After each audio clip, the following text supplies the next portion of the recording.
మా తమ్ముడు అంటే చిన్నమ్మ వాళ్ళ కొడుకు అని కలవనీకి అయితే వాళ్ళ క్యాంప్కి అయితే కొన్ని కంపెనీల లోపలికి అలా ఉండదు, అడిగి వెళ్ళాలి. నేను కూడా అలాగే సెక్యూరిటీని అడిగిన, బట్ సెక్యూరిటీ ఆపేసి లేదు పోనీకి కుదరదని అనుకుంటాను. దొంగతనాన్ని లోపలికి అయితే వచ్చిన, మనోడు అయితే కళ్ళు మూసుకొని ముంగటికి వచ్చాడు.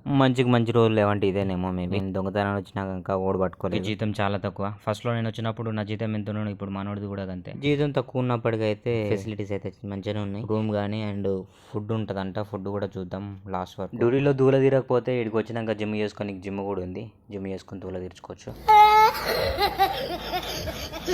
సో వీళ్ళందరూ వీడి రూమ్మేట్స్.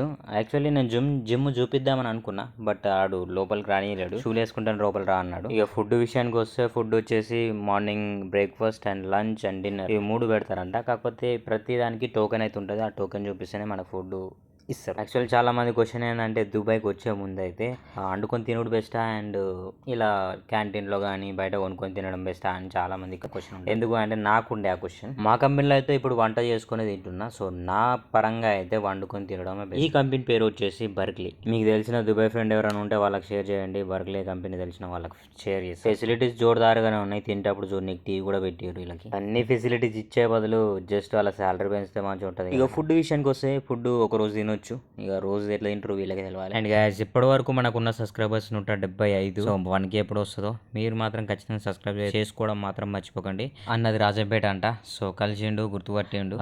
వీడియోస్ పరంగా అయితే గుర్తుపట్టలేదు, మమ్మల్ని రాజంపేటలో చూసాడంట. Thank you all, love you, bye.